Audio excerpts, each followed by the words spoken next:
Hi everybody. Gonna do a me video. You're probably thinking, a me video? Just gonna talk about things in general. Not gonna be too long. But you know, have a little think about it. If you want to put any views, ideas, replies, please do so. This is probably my first me video that I'm putting onto YouTube about me. Not something I've really ever thought about doing. Somebody kind of said to me the other day, why don't you just do a video about you? And I sat and was like, okay. Not really the most forthcoming person on talking, but I suppose, you know, we're on lockdown. I suppose anything is possible. I'm just going to work off. I've got a few little notes just here beside me, just try and give me some ideas of things to talk about, so I don't go oh yeah, that's the rest of my video. Thank you very much. Oh, there we go. I can put that on my epitaph. I think when I die, all he ever kept saying was you know. Anyway, I suppose one of the first things I might as well start with is my fundraiser. Many of you probably are aware that at the moment I'm on a 10-day jogging straight. Basically, I'm doing my 10 days at 10 miles a day to try and raise £1,010 and 10p. Today was day 7. It was not too bad. You know, my timings are all coming in around 1:50. That's 1 hour 50. Which I suppose for 10 miles isn't too bad for someone that hasn't really been to the gym for the last 4 weeks because we're on lockdown. I have noticed that my right knee is playing up a little bit. I think possibly my hamstring on my right leg is a bit tight. And unfortunately, I haven't really got anything I can use to try and massage it by a can of tomato soup, and that doesn't really kind of work, but it's kind of giving some relief. But anyway, so we've only got 3 more days to go. Like I said, I've raised £169 so far. God, I must stop using that word. If you would like to donate, it's obviously justgiving.com/fundraising/Gavin-Owen-COVID-19. It is on my Facebook. I'm putting up pictures of each of the runs so everyone can see that I've done it. I have written to the NHS here to tell them that I'm doing something for them. I've not heard back from them yet, but I'm probably a bit busy at the moment. I've got more important things to worry about. So yeah, so that's what I'm doing. I'm enjoying it. It's nice to get back out and get jogging again. I kind of went through a spell. Oh, hello, there's a little tiny spider. I went through a spell where I was doing like running and walking whilst we were on lockdown, and then I got a bit fed up with that, and all I did was keep walking. Now that I'm doing this fundraiser, I seem to be a bit more like, yay! I might do another fundraiser afterwards, but I think I might just do maybe less mileage for a while. 10 miles is okay. I like doing 10 miles. I used to do that in my hometown before I moved to Scotland. I used to do it every evening after work. But then I was a lot younger, a lot slimmer. So yeah, but we'll see what happens. Generally in health-wise, I'm pretty good healthy-wise. Some of you may have seen on Facebook that I went for some scans. Unfortunately, I'm at that kind of age now. You know, we're pushing up the daisies, up the hill to the 50 bracket. So, you know, as you start to get older, things start to slow down, or they start to wear out, or they start to go wrong. No, I'm not quite falling apart, but sometimes it felt like it. However, my MRI scan came back. They're quite happy. Spine's good, discs are good, nothing's trapped. So that's quite handy to know. And the other bits and pieces that I had was cameras here, there and everywhere, but all those parts are all working okay, which is good. So generally for my health as a 46-year-old, I'm pretty good, you know. I suppose the only downside is in exercising is I'm not getting to exercise like I used to going to the gym. I'm missing the gym quite a lot. You know, I used to go to the gym for 2 to 3 hours, and then on top of that I'd throw in a sauna session on top. Sorry, I'm after my tissue. For some reason my nose wants to run. So yeah, so I'm kind of missing going to the gym, missing the sauna, missing using all the other equipment. Now I know obviously you can pretend to be using equipment, you know, I mean I can sit on the floor and kind of pretend I'm rowing by doing the rowing motions. I can kind of pretend that I'm on a bike by if I lay on my back, I can pedal my feet, you know, so obviously, you know, you can kind of do little things like that. It's not quite the same. So, you know, I can't wait till the gym reopens so I can get back in the gym, get back down the sauna and the steam rooms and all that kind of stuff. My weight has gone up a little bit, but not much. I'm keeping it at quite a steady 80 kilos. I did get down to 75. So, you know, being at home, stuck at home, stuff in your face because there's not much else to do. Yeah. I've kind of changed my routine a little bit where I try to go out in the afternoon. So running in the morning, going out in the afternoon on walks. Although technically they say you're only meant to be out for an hour. I'm sorry, I can't stay in the house for 23 hours, but when I do go out, I make sure I apply to all the social distancing and all that kind of stuff. Usually when I'm out running in the morning, there's hardly anybody around anyway. And when I go out in the evening, which is usually 6 o'clock-ish in the evening when I go out, again, there's hardly anybody around. So, you know, and I haven't been stopped by the police to say, you know, what are you out for? Where are you going? I'm sure the police have got a lot more important things to do, but obviously if they do ask, then obviously I'll tell them I'm out for my afternoon walk, you know. So how is lockdown treating yourselves? How are you finding it? For myself, I'm finding it okay. You know, there's no I mean, it's really strange. Nicola Sturgeon said on one of her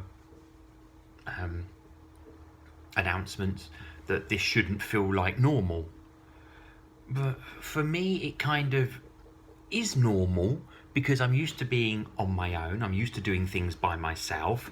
I'm used to going out and doing things by myself. I'm very independent, and for those that know me will know that I'm very independent. I suppose the only part I'm kind of missing is the social interaction. You know, I can't catch up with my pals for over coffee, or go for a bite to eat, or go shopping, meet down the pub, anything like that. So I suppose in the social interaction point, I am kind of missing that. You know, I occasionally speak to people on, you know, FaceTime, WhatsApp, but you know, everybody's got lots of things on at the moment, so I don't really hear from many people. But obviously I do check in with various people, various friends, and I do check in obviously with various family members. You know, I might not do it enough, but I do kind of do it. At the end of the day, everybody should know where to find me. I'm available on WhatsApp, on Instagram, on Snapchat, Hangout, Facebook, Twitter, YouTube, LinkedIn. Yeah, quite a few of them. So most people can find me if they need to be, and I don't really hide anything because at the end of the day, I'm quite one of those very transparent type people. You know, you get what you get. I am who I am. I'm my own special creation. No, I won't start singing. I've been told I'm not a very good singer. Hey, I'm not fussed. If I can't sing, I can't sing. I don't care. I'd rather just go out there and give it a go. You know, if I ruin it, oh well, I'm sorry. I'm sure I can write a sorry note to Britney Spears or Mariah Carey or Tina Turner. Sorry for singing this song, I ruined it. But hey ho. I am missing work. you know, as most of you knew, you know, I left the bus company back in November because obviously I had a serious weight issue. For those of you who remember, I hit almost just under 100 kilos. I'm not quite sure what 100 kilos is in pounds, but it's probably quite a lot. I only work in kilos. Got myself down to 75 kilos in March. Got my waistline down to a 34 from a 38. And then along came the lockdown. Oh well. I've gone up by 5 kilos, but my waistline has stayed relatively the same. So that's not too bad. I'm not too worried about it because I'm still pretty healthy. Everything looks the same. Everything, you know, all the lumps and bumps are all in the right places, you know. So unless anything like that starts changing, then obviously, you know, I'll start being concerned. I know my GP is really happy that I lost so much weight. She was very impressed. So a note to anybody, if you want to lose weight, it can be done. It's got to be done over a gradual period. You know, I started in November, and by the time I got to March, I'd lost 20 kilos. So November, December, January, February, March. That's 5 months. And I lost 20 kilos. So it's pretty much a kilo a week. Which, when you're exercising, doesn't really seem much. I mean, obviously, you know, your weight is going to fluctuate because obviously, you know, you have special occasions. Christmas came along, my birthday came along, so the weight went up, then it came down, then it went back up, then it came back down, then it went back up. It's more like a yo-yo. But I found it very good to use apps that help. There's like Fat Secret, there's Fastic if you want to do fasting, and there's lots of other apps. You know, I also found doing lots of walking helped, which is probably why my weight's gone up a bit now because I'm not doing as much walking. You know, there were some days I was doing 30 to 35,000 steps a day, but that's because I was getting up in the morning, walking somewhere, walking back home, getting ready for work, going then walking to work, walking back from work, and then going down the gym. So I was doing quite a lot of walking. If I wanted to do that same amount of walking now, I'd be out for 2, 4, maybe 6 hours in walking. Don't think I can quite get away with 6 hours worth of walking, but you know, we'll get there eventually. So work. I am missing work. Like I said, obviously, you know, I left the buses and I went back into retail. You know, not the world's necessarily glorified job, retail. Took a very large pay cut because obviously the salary on the buses to the salary in retail is a good several pounds an hour difference. But strangely enough, I'm coping because I am only part-time. You know, I get top up from, you know, the various benefits you're allowed to have, which is quite handy.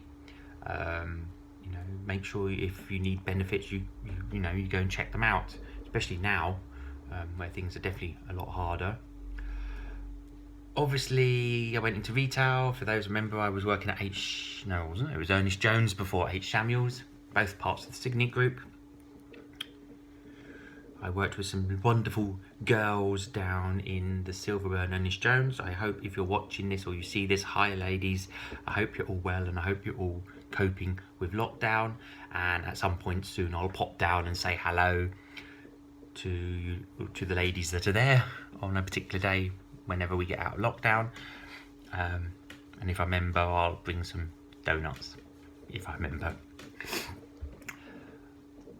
After, obviously, my contract came to an end at Ernest Jones, I went to, obviously, H. Samuels, so I transferred across. I moved into the city centre store because it's easier to get to from where I live. You know, please don't get me wrong, I loved going to Silverburn, but unfortunately, coming home sometimes, it nearly took me 2 hours because of the way the buses work and how the shifts work. So, you know, I looked at things like that and they were quite happy to obviously take me on at H. Samuels, so I've been at H. Samuels. Unfortunately, again, along came lockdown and I, like a lot of people in the country, have been furloughed, as needs must. At least that guarantees the possibility of having a job when I come back.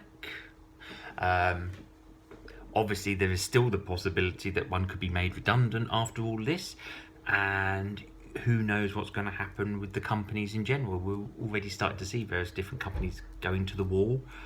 We're seeing big issues across all of the economy. We're just going to have to wait and see what happens. If God forbid, they do say to me, I'm sorry, Gavin, but we're going to have to let you go.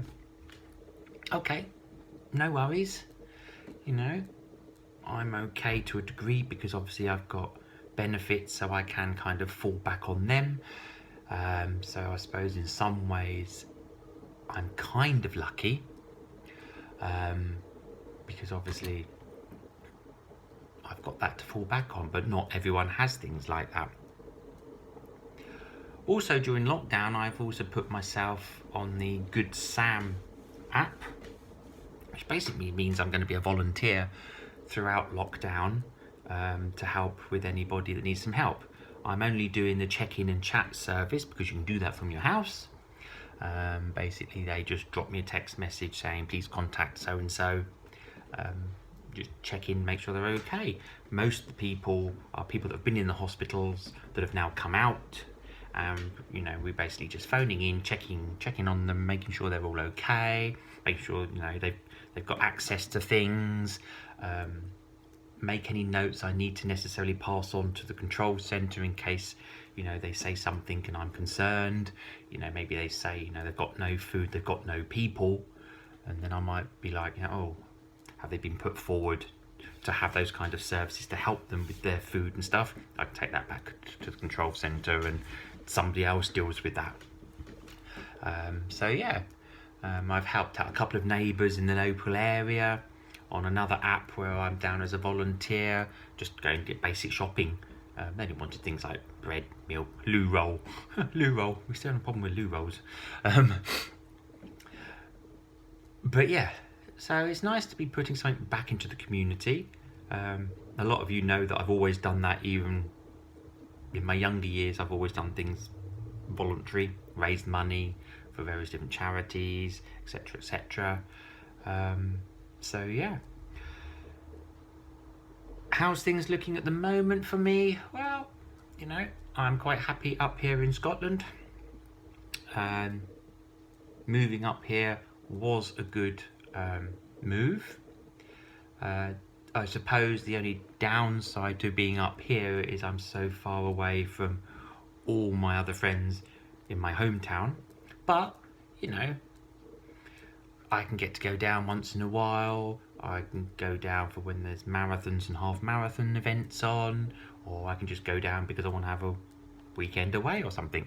It doesn't take long to get there. I can fly there and travel down and be there in 2 hours, or if I want to take the slow train, I can do it in about 6 hours in the train. Or if I fancy, I can do an overnight coach, which is 8 hours plus another 2 hours on the coach. So there's different options, and I've used all the different options. I've flown, I've done by train, I've done by coach, I've done by overnight coach, and I've even driven. I like driving. I usually do the overnight drive because there's nobody on the roads at night. It's fabulous.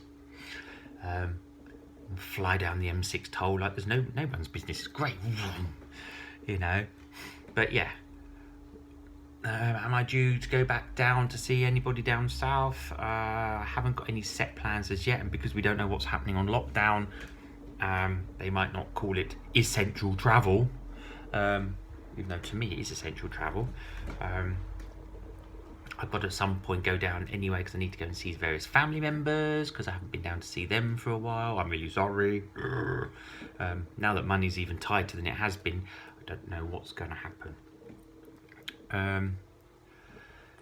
So yeah, things are good. I'm pretty good. I don't mind living on my own. It's a little bit tough being in isolation because I've got no one else really to talk to, bar like here talking through a video to people like yourselves. I can obviously talk to Penny. Unfortunately, the only thing she does is stick her tongue out and maybe hiss at me. For those of you thinking, what the hell is he talking about? My snake that I look after for my friend. Penny is a 6.5 foot long snake now. She's 13, almost 13. Well, she'll be 13 years old at Christmas. She is a Russian rat snake. That's rat snake, not rattle. Just in case she's only panicked, because every time I say that, everyone panics. I'm sure it just must be my English accent. I'm sure some people can't understand me. But yeah, so she gets fed at the moment once every 5 days with large mice. I do give her wiener rats and things like that, but they're obviously much, much bigger. So I'll be getting her some more food from the pet shop next week. So that'd be a nice little walk up to the pet shop. That'll take me another hour there, hour back. That's also essential. It's essential food for pets.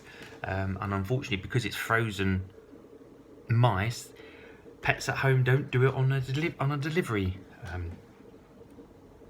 cycle, which is a little bit annoying. But it's not too bad, because it means I can wander up there, and I can also wander into Sainsbury's if I need to at the same time, and pick up some little bits, chuck it in my backpack, and walk back. I'm not quite sure about the B&Qs being open. I've noticed B&Qs are now open. I suppose in some ways it is slightly essential if you happen to have burst pipes and things like that that need repairing. But I'm not quite sure really. But I suppose we've got to start somehow making the economy start to slowly open up. And I suppose at least in the big B&Qs, they've got, you know, you can quite easily do social distancing. You can just walk in and up and down each aisle and then tills and out. So I suppose they can do that, but hey. So, what else have we got to look at? What else have I been recently up to? So besides doing my little storytelling videos, I'm going to try and pick up some other children books to do other storytelling stories. But obviously do look on YouTube, because I've started my YouTube account. 46 years old, I'm just restarting a YouTube account. Yeah, I've got all of 1 subscriber. Way! Well, I suppose one's better than nothing, I suppose. And if more people subscribe, then obviously the more I'm going to have. But, you know, please do have a listen. You know, it's early days. You know, I haven't really put much on there. I'm sure I can find a few other videos on my phone to put on there. I know I've put one of my aeroplane ones that I watched come in. I like the Emirates one. But yeah, so I've started that up. So that's quite good. I've been doing a few little DJing sets. I use UDJ, I think it's called, on the web. Basically, I just do that for an hour, slap some songs together. Unfortunately, it's very, well, fairly basic, because obviously if you want to pay out for all the extra bits and pieces and so forth. But it's something else to pass the time, you know. It's nice being sat at a computer, but you don't really want to be sat there for 6, 7, 8, 9, 10 hours. So I also make sure that I have some kind of a routine throughout the day, because obviously, you know, that's something that's kind of gone out the window a little bit, is routines, now that we're in isolation. But I try and do lots of different things throughout the day, and then obviously I then wind myself down throughout the afternoon. Very sad, but I then listen to the briefing every afternoon at 5, and then by 5:05 I've usually either turned it off or fallen asleep, because it's just like, okay, it's all the same information, we know what's happening. And then usually it's movie time, bath, bedtime, maybe go out for a walk, and then back up in the morning and so forth. So I've got quite a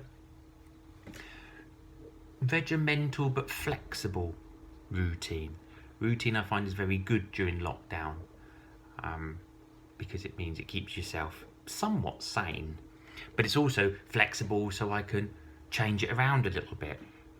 Like this morning I was up at 5, but I laid in bed and I was just like, yeah, I don't really want to get up just yet, I'll get up in a minute. I knew I needed to be home for a parcel that was coming by post, so I knew I had to be back before the regular postman came. So instead of going out for my run normally at 9 o'clock, when I usually go out for my fundraiser that I'm doing, I went out at 7, so it was 2 hours earlier. So at least I was in, ready for the postman when he came. So, you know, I've made it flexible enough to make sure it all, you know, works. I don't always go to bed at the same time. I try to go to bed sometimes around 9, 9:30.